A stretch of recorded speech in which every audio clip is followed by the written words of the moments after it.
Today, September 1st, we celebrate the feast day of St. Giles. Giles was born in Athens, Greece, the son of wealthy King Theodore and Queen Pelagia. While from an early age, he cared little for the wealth and splendor of the royal court, he inherited it upon his parents' death.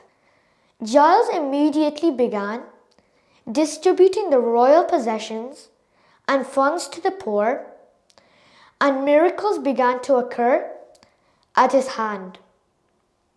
Later on, left Greece to live as a hermit. Giles settled in France, where he lived in a cave near Nimes and spent his days in prayer, meditation, and conversation with the Lord. One day the king's hunters chased the hind and discovered St. Giles and his secret hermitage. The hunters shot at the hind, but missed and hit Giles's leg with an arrow, which kept him crippled the rest of his life. He then consented to King Theodoric's request of building a monastery, known later as St. Giles de Garde, and he became its first abbot.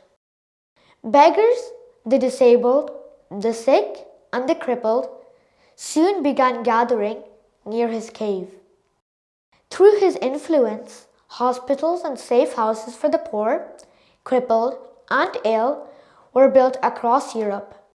Convicts on their way to execution were allowed to stop at St. Giles's Hospital, where they were treated with kindness, fed, given a bowl of ale to drink at their pleasure as their last refreshing in this life, and allowed to make their reconciliation. He died some 8 years later, towards 712, in England. Many ancient churches and hospitals were dedicated to Giles. One of the sections of the city of Brussels is named after him.